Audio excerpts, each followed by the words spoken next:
Michael Turner had passed that old wooden bench in the park 1,000 times. But for some reason, on that quiet Tuesday morning, he stopped. Maybe it was the way the sunlight fell through the branches. Maybe it was the emptiness he carried inside, the kind that makes even familiar places feel different. Or maybe it was simply time. He sat down slowly, leaning his hands on his knees. 58 years old, retired early, divorced, grown daughter living in another state. Michael wasn't unhappy, not exactly, just drifting, a little out of place in his own life.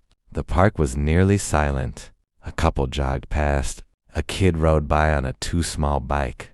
And then Michael saw her, an elderly woman, maybe in her 70s, carefully pushing a small cart filled with birdseed bags.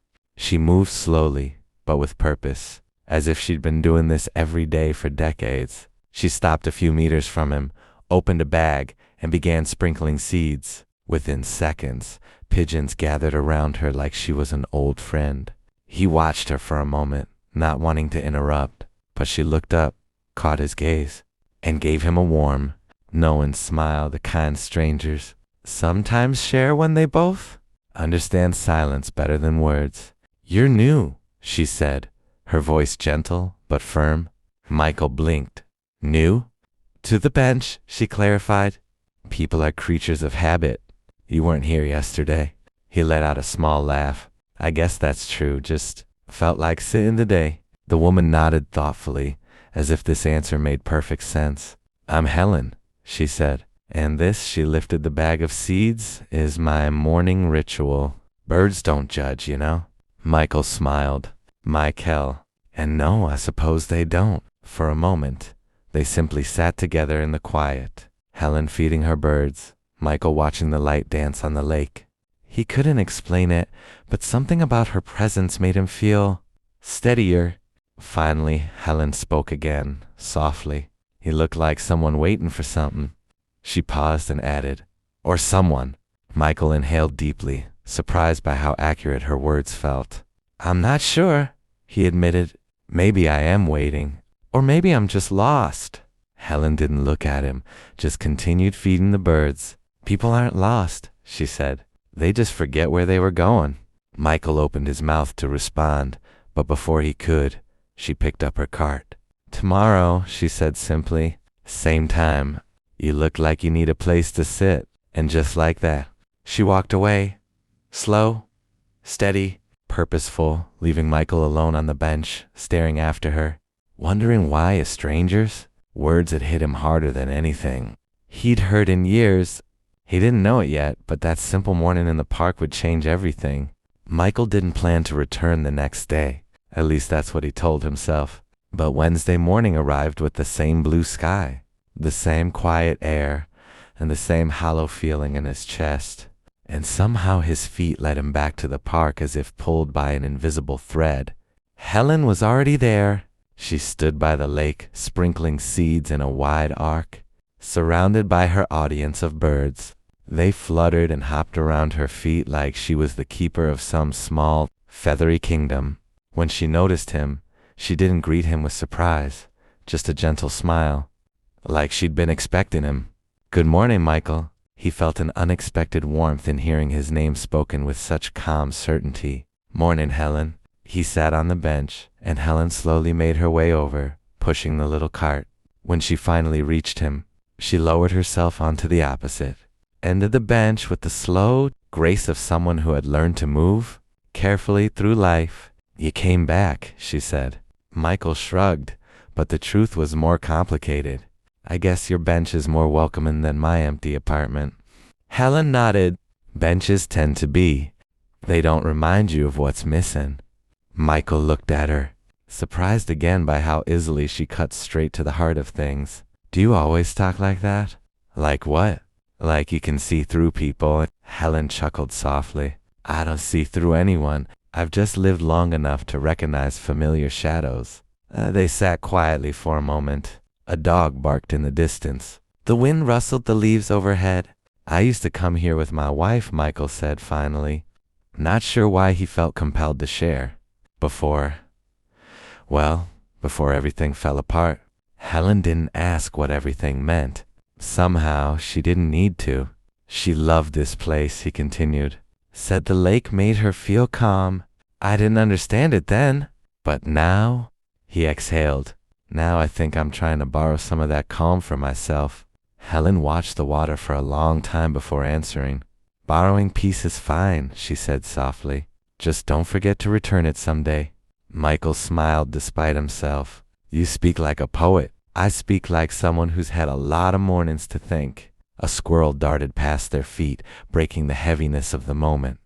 Helen laughed quietly, the kind of laugh that made Michael feel like maybe the world wasn't as heavy as he'd made it out to be. He turned to her.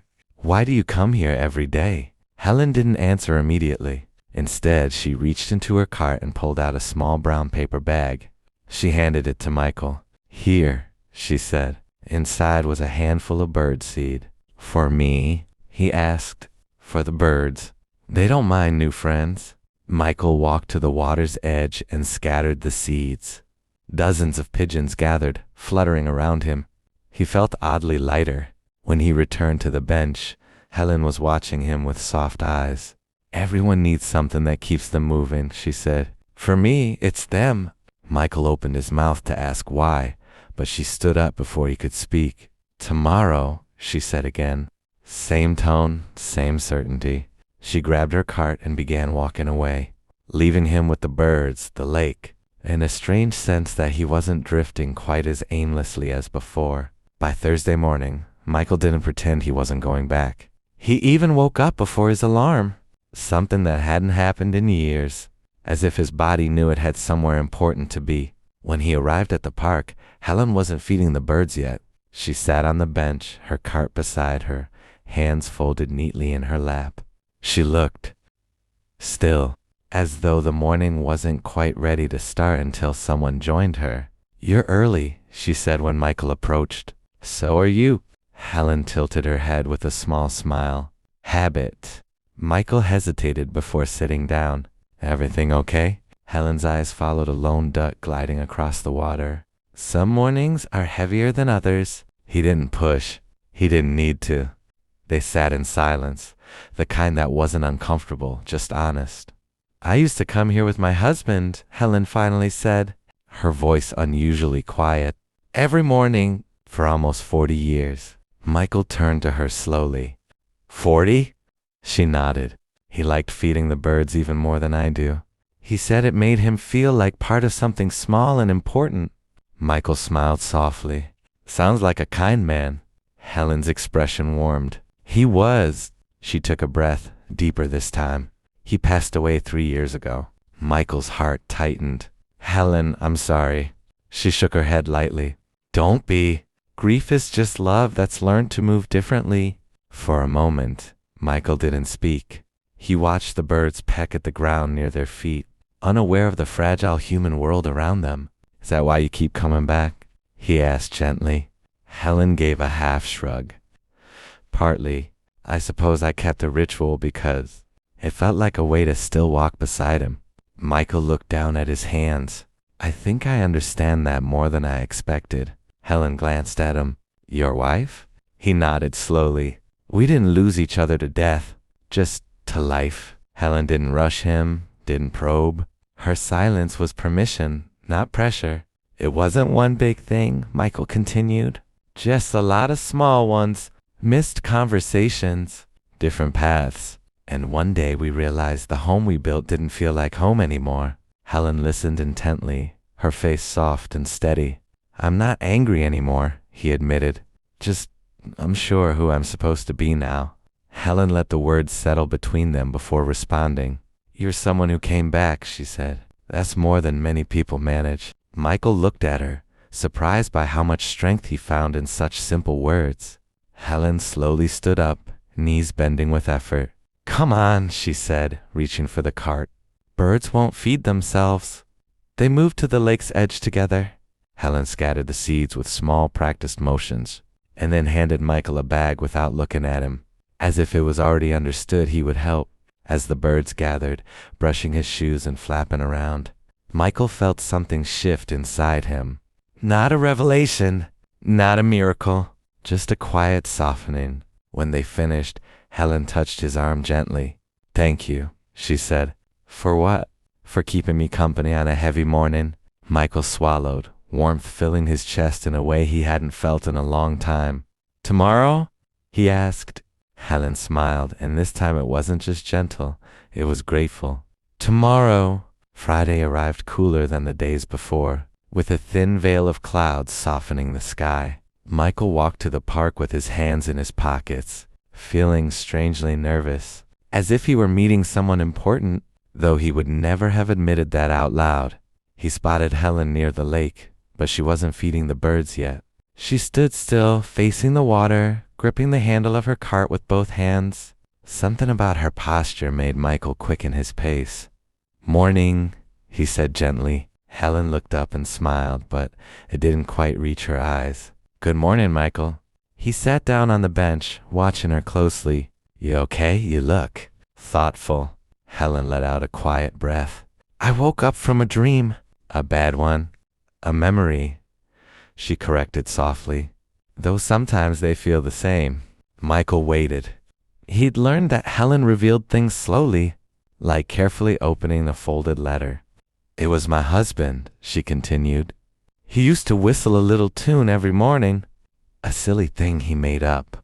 I haven't heard it in years, but this morning, in the dream, it was as clear as ever." Michael nodded gently. "Dreams do that. They bring back pieces we think we've lost." Helen looked at him with a tender sadness. "Sometimes I fear forgetting him. Other times I fear remembering too much." They remained quiet for a long moment.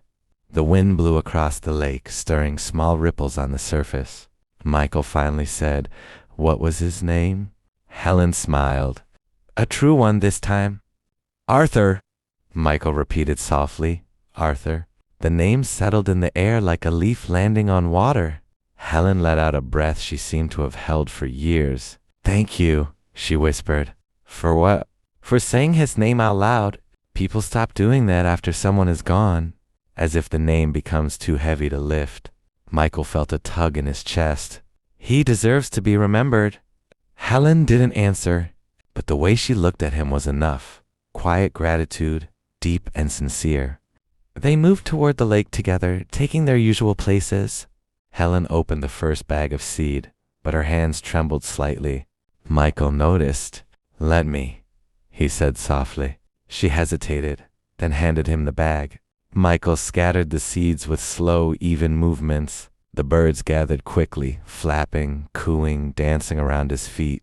Helen watched them with a distant expression, as if seeing two moments in time at once, the one before her, and a memory standing just behind it. "You're good at this," she said. Michael chuckled. "Learning from the master, I guess." Helen nudged him lightly with her elbow. "I'm quite the teacher, aren't I?"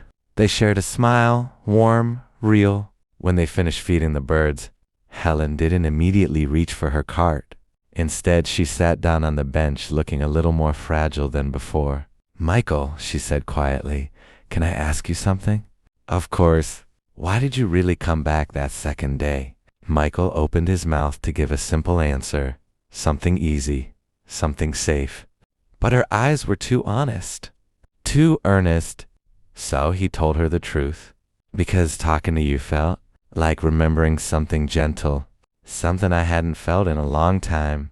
Helen's shoulders softened, and she looked down at her hands. "I felt that too," she said. A breeze passed between them, cool and quiet. They didn't speak again for several minutes, and when Helen finally stood up, her movements were slower, more deliberate. "Tomorrow?" Michael asked. Helen paused, only for a fraction of a second, but enough for Michael to notice. Then she nodded. "Tomorrow," but something in her tone carried a hint of uncertainty, like a note held just a little too long. Saturday morning arrived colder, the park nearly empty except for the occasional jogger or dog walker. Michael's steps were heavier than usual as he approached the bench. A sense of anticipation pressed on him, not the nervous kind, but the quiet weight of expectation. Helen was already there, but she looked different. Not sad exactly, but distant, as if her mind wandered far beyond the lake and the birds. Her cart rested beside her, untouched. "Good morning," Michael said softly. Helen nodded without speaking. "Morning, Michael." He hesitated. "Everything okay?" Helen finally turned to him, holding a small envelope in her hand. It was yellowed, worn at the edges, as if it had been carried for years. Michael noticed that she didn't hand it to him immediately. She held it carefully, as though it were something fragile and precious. She began, pausing. Then she took a deep breath. "I found this while cleaning my old drawer yesterday." "It's from Arthur." Michael's heart skipped a beat. He didn't know why, but even the mention of the name felt like sunlight cutting through fog. Helen handed him the envelope, and he took it with trembling fingers. It was addressed to her, in Arthur's handwriting, neat, precise, yet intimate. Michael could feel the weight of decades pressed into the paper. "Did he leave it for you to find someday?" he asked quietly. Helen shook her head. "No one knows. I hadn't read it until yesterday. Maybe he wanted me to. Maybe it's just coincidence." Michael opened the envelope slowly. Inside, the letter was short but beautiful. A quiet note about love and gratitude. About the small joys they shared each day. The importance of noticing the little moments, the birds, the lake, the sunlight on their faces. It ended with a line that made Michael pause. "Even when I am gone, remember to live gently, for yourself, and for those who still walk beside you." Helen watched him carefully, as if reading his reaction. Michael's eyes stung not with grief, but with something softer, recognition, understanding, and perhaps even hope. "He wanted me to remember," Helen whispered, "to not forget the beauty, even when it hurts." Michael closed the envelope and handed it back to her. "He was wise," he said softly. Helen smiled faintly, a mixture of gratitude and sorrow. "I think I'm finally beginning to understand. Life, it doesn't end with loss.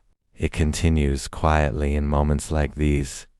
They stood together, side by side, looking at the lake. The birds fluttered around their feet, cooing softly. Michael noticed that he wasn't thinking about the past or the mistakes he had made. For the first time in years, he was just here, present, noticing the small miracles in the morning air. Helen finally reached for her cart. "Shall we feed them?" she asked. Sunday morning arrived with a soft drizzle, turning the park paths damp and shiny. Michael hesitated at the entrance, his coat pulled tight against the chill. The sky was gray, but something about the day felt inviting. Helen was already at the bench, her cart covered with a thin cloth to protect the seeds from the rain. She didn't smile immediately. She simply nodded at him as he approached. "Morning," Michael said. "Morning," Helen replied. Her voice was calm, but there was a subtle warmth that made him feel welcome despite the drizzle. He sat down, the bench cold beneath him. For a moment, neither of them spoke, just listening to the soft patter of rain on leaves and water. Finally, Helen spoke. "Michael, I have something to ask you." He tilted his head, curious. "What is it?" She hesitated, glancing at the lake as though seeking courage from its quiet surface.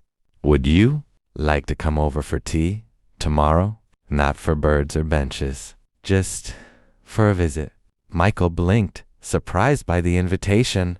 "Just tea?" Helen smiled faintly, a small shy curve of her lips. "Yes, just tea. No expectations, no routines, just company." Michael felt a warmth rising in his chest, a quiet sense of connection he hadn't felt in years.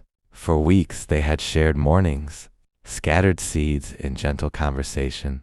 But this was something more, something real. "I'd like that," he said finally. Helen's smile deepened, and Michael noticed the soft light in her eyes. There was a hint of excitement, tempered by years of quiet caution. They spent the rest of the morning feeding the birds despite the drizzle. Michael noticed that the air smelled fresher, the leaves glistened more vividly, and even the pigeons seemed livelier. It was as if the world had decided to reward him for stepping out of his solitude. As they finished, Helen pulled a small umbrella from her cart and held it over their heads. "I think this counts as progress," she said lightly. Michael laughed, feeling the tension in his shoulders ease for the first time in years. "It does. They walked back slowly, side by side, sharing silence and the occasional comment about the birds. Michael realized how much he had come to look forward to these moments, not for routine, but for the subtle magic of shared presence. When they reached the edge of the park, Helen stopped. "Tomorrow then," she said. "Tea at my place, if you don't chicken out." "I won't chicken out," Michael promised, smiling. And for the first time in what felt like decades, he felt a spark of anticipation for something beyond the quiet bench by the lake. A glimpse of warmth, hope, and connection waiting just around the corner. Monday arrived with a pale, gentle sun. Michael approached Helen's modest house with a mix of curiosity and nerves. The small garden in front was neat, with a few late blooms clinging stubbornly to the season. Helen greeted him at the door with a soft smile, her presence calm but somehow brimming with quiet warmth. "Come in," she said. "The kettle's almost ready." Michael stepped inside, taking in the cozy interior. The house smelled faintly of tea and old books, of memories carefully preserved. He noticed photos on the walls, Helen and Arthur, young and laughing. A garden full of flowers, moments of quiet happiness captured and held forever. Helen poured the tea, handing him a steaming cup. They sat at the small kitchen table, the rain outside pattering softly against the windows. Michael lifted his cup. "Thank you for inviting me," he said sincerely. Helen smiled. "I'm glad you came. I wanted to share a little of the life I've carried with me." For a long time they sipped their tea in silence, the kind that felt comfortable rather than awkward. Then Helen began to speak, slowly, softly, as if each word was a careful choice. She told him stories of Arthur, the way he made her laugh even on the grayest days, the little rituals they had, the morning walks and bird feeding that had once been their shared happiness. Michael listened, captivated. He could see her memories unfolding like a delicate film, rich with love and sorrow and the quiet beauty of everyday life.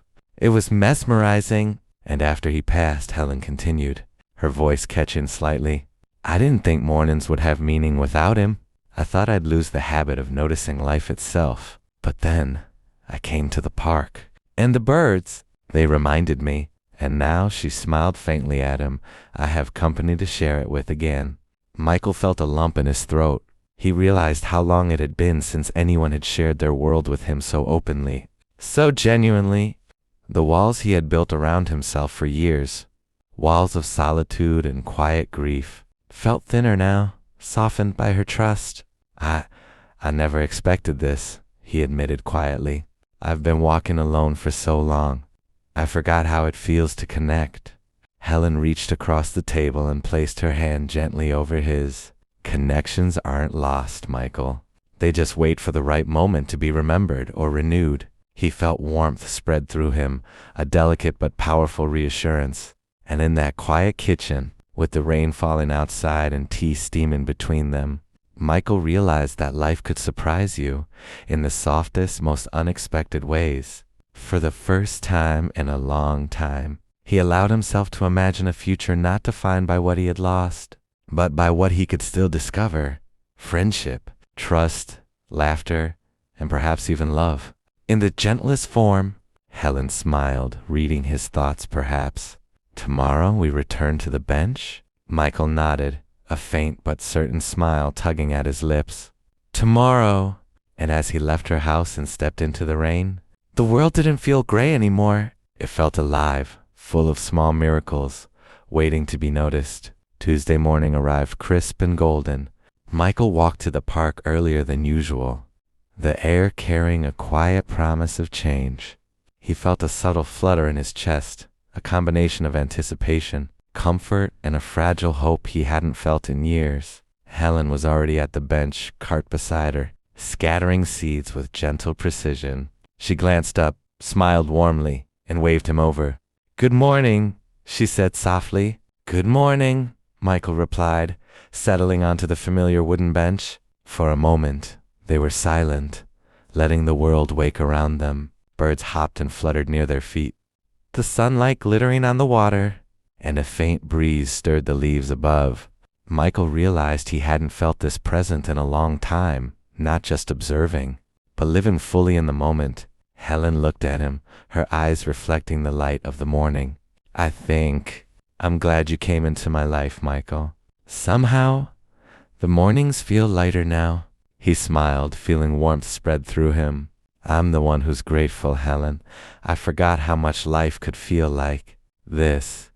Simple, gentle, full of small miracles. They began scattering the seeds together, moving in sync without words. Each bird that fluttered, each ripple across the lake, seemed to echo the quiet rhythm that had begun to settle between them. After a while, Helen leaned back slightly, a small sigh escaping her lips. Do you ever think about the people we've lost? She asked. Michael nodded. All the time, but I think I understand now. They're never truly gone. They live in the moments we remember, in the habits we continue, and in the kindness we share with others. Helen's eyes softened. Yes, and sometimes they even bring someone new into our lives. Someone who helps us carry the warmth forward. Michael turned to her, meeting her gaze. For the first time, he felt a quiet certainty that life could surprise him. Even at this stage, with connection, trust, and the gentle unfolding of new beginnings, they sat together in companionable silence, watching the birds scatter across the water. The park felt brighter than it had in years, not because the sun was stronger, but because they were both present, two lives quietly intertwined, sharing the simplest and most profound moments. Helen finally stood and stretched. Shall we make this our ritual again tomorrow? Michael smiled, a real, wholehearted smile. Yes, tomorrow and every day after that if we can. They rose together, walking slowly down the path, cart and bench behind them, carrying with them a gentle lesson that even after loss, after loneliness, life could bloom again. Not loudly or dramatically, but softly, steadily, like sunlight breaking through clouds. And as Michael left the park that morning, he realized something he hadn't known before. The world had always been full of hope. He had simply needed to notice it. With Helen beside him and the promise of countless mornings ahead, Michael finally understood that happiness didn't arrive in grand gestures. It arrived quietly, in shared smiles, scattered seeds, remembered names, and the gentle rhythm of life itself. And for the first time in decades, he felt completely at home in his own heart. The end.